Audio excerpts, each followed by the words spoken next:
नमस्कार दोस्तों। आज के वीडियो में मैं आप लोगों को यह बताने वाला हूँ कि इन्फ्लेशन क्या है। इन्फ्लेशन मतलब महंगाई। इंडिया में महंगाई का रेट 6 से 7% के बीच में है। मतलब अगर कोई चीज़ आप आज 1,000 रुपये में खरीद रहे हो तो 10 से 12 साल के बाद उसी चीज़ को खरीदने के लिए आपको 2,000 रुपये की जरूरत पड़ेगी।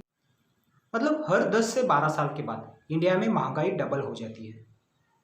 हम जो पैसा डालते हैं एफडी, आरडी, पीपीएफ, इसमें हमें ज़्यादा से ज़्यादा 7 या 7.25, ज़्यादा से ज़्यादा 7.5% से ज़्यादा रेट नहीं मिलता है। यानी कि एफडी, आरडी, पीपीएफ हमें सिर्फ इन्फ्लेशन जितना ही इंटरेस्ट रेट देते हैं। एफडी, आरडी ये सारी जितना भी स्कीम है जो इन्फ्लेशन से ज़्यादा इंटरेस्ट रेट नहीं देती है। यानी कि आप 10 या 12 साल के बाद अमीर बनने का सपना सोच रहे हो तो आप अमीर नहीं बन पाओगे, क्योंकि आज कोई चीज़ 1,000 रुपये में खरीदना है, उसी चीज़ को खरीदने के लिए आपको 10 या 12 साल के बाद 2,000 रुपया लगेगा। इसलिए आप अमीर नहीं बन पाओगे।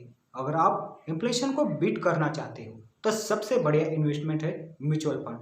कोई कोई लोग म्यूचुअल फंड को ट्रेडिंग, शेयर मार्केट समझते हैं। म्यूचुअल फंड और ट्रेडिंग यह बिल्कुल अलग है। म्यूचुअल फंड ट्रेडिंग से अलग है क्योंकि एक ही म्यूचुअल फंड में बहुत सारे कंपनी के लगभग 50 से ज़्यादा स्टॉक्स रहते हैं। कोई कोई म्यूचुअल फंड में 100 से ऊपर भी स्टॉक्स रहते हैं। इससे हमारा मार्केट में रिस्क कम हो जाता है, क्योंकि अगर कोई 5-10 कंपनियां भी इसमें अच्छा परफॉर्मेंस नहीं करेगी तो बाकी बचे हुए कंपनी अच्छा परफॉर्मेंस करेगी तो हमें एवरेज रिटर्न मिल जाता है। म्यूचुअल फंड में इन्वेस्टमेंट करने के लिए लोग डरते हैं, क्योंकि सबको लगता है अगर म्यूचुअल फंड कंपनी भाग जाएगी तो, डूब जाएगी तो, लेकिन ऐसा कभी नहीं हुआ। आज तक म्यूचुअल फंड को लगभग 30 साल हुए, लेकिन आज तक एक भी ऐसा फंड नहीं है जो डूब गया या भाग गया। आप में से बहुत सारे लोगों का बैंक में अकाउंट होगा, HDFC bank, SBI bank, ICICI bank, Axis bank, इन सभी बैंकों में आपका अकाउंट होगा। तो आपको नहीं लगता है क्या बैंक भाग जाएगा, डूब जाएगा?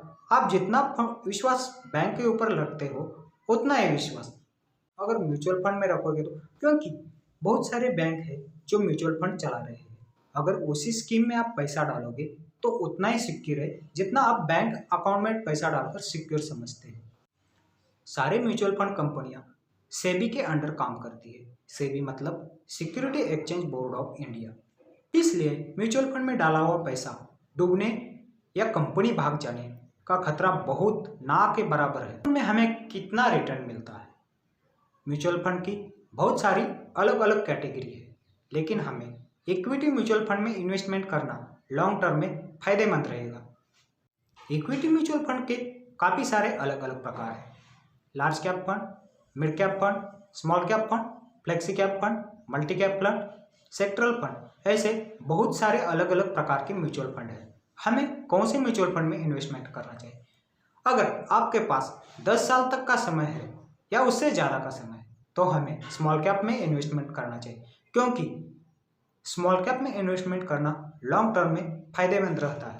इंडिया में बॉम्बे स्टॉक एक्सचेंज के अंडर 5,200 कंपनियां काम कर रही है। उसमें से मार्केट कैपिटलाइजेशन के अनुसार 100 तक जो कंपनियां हैं वो लार्ज कैप कंपनियां होती है। उसके बाद 101 से 250 तक की कंपनियां मिड कैप कंपनियां होती है, और जो 250 के बाद कंपनियां रहती है वो स्मॉल कैप और माइक्रो कैप कंपनियां रहती है।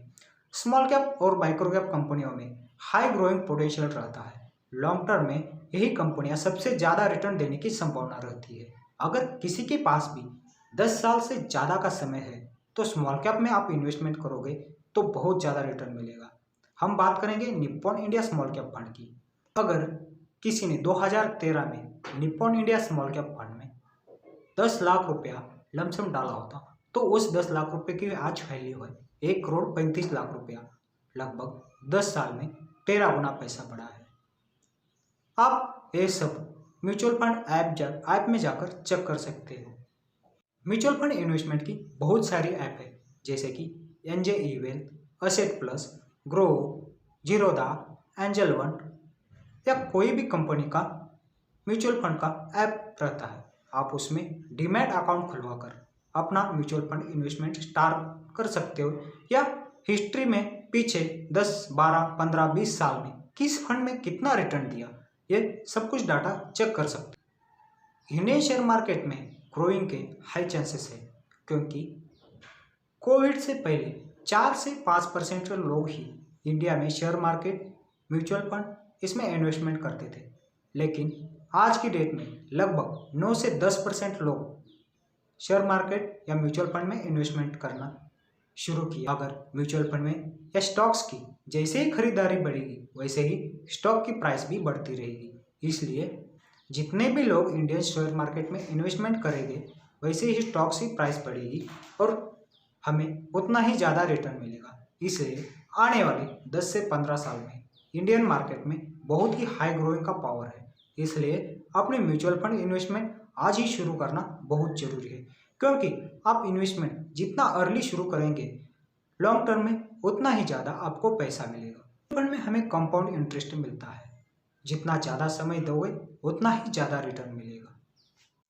म्यूचुअल फंड में आप मिनिमम 100 रुपये से भी इन्वेस्टमेंट करना शुरू कर सकते हैं, जिसका इनकम पर मंथ फिक्स नहीं है, या जो लोग ज़्यादा पैसा बचा नहीं सकते, जो मिनिमम 100 या 500 रुपये से भी इन्वेस्टमेंट करना शुरू कर सकते हो। अगर आप कंटिन्यू SIP नहीं कर सकते हो, तो आपके पास जैसे ही पैसा आएगा 500, 1000, 2000 करके भी आप म्यूचुअल फंड में इन्वेस्टमेंट करना शुरू कर सकते हो। और लंबे समय में अगर आप पैसे को होल्ड करके रखोगे, तो थोड़ा थोड़ा पैसा भी लॉन्ग टर्म में आपको बहुत ज़्यादा फायदा देगा। अगर किसी का इनकम बहुत कम है, जो मिनिमम महीने में सिर्फ 1000 रुपये ही बचा सकता है, तो वो किसी स्मॉल कैप फंड को चूज करके अपना SIP शुरू कर सकता है। आज किसी की एज 20 या 22, 25 साल तक है, वो अगर 1000 रुपये की आज SIP शुरू करता है, तो 30 साल तक SIP को कंटिन्यू रखने से मिनिमम स्मॉल कैप फंड 14 या 15% का रिटर्न देते ही है। इतना रिटर्न हम अगर कैलकुलेट करेंगे तो 30 साल में, यानी कि एज के 50 साल तक हम 1 करोड़ का कॉर्पस हासिल कर सकते हैं। अगर आपके पास समय 10 साल से ज़्यादा है, तो म्यूचुअल फंड में इन्वेस्टमेंट करना बहुत ही फायदेमंद रहेगा। बाकी जगह पे हम प्लॉट या ज़मीन खरीदना आजकल बिल्कुल सर्वसाधारण लोगों के लिए असंभव हो चुका है। इसलिए हम छोटा छोटा अमाउंट करके थोड़ा बहुत वेल्थ इकट्ठा कर सकते हैं। इसलिए सबसे बेहतरीन इन्वेस्टमेंट है म्यूचुअल फंड। आज के वीडियो में बस इतना ही। मेरे आने वाले वीडियो में मैं आप लोगों को कौन से फंड में इन्वेस्टमेंट करना सही रहेगा यह बताऊंगा। वीडियो अच्छा लगा तो लाइक और शेयर जरूर करें और चैनल को सब्सक्राइब करना मत भूलें। धन्यवाद।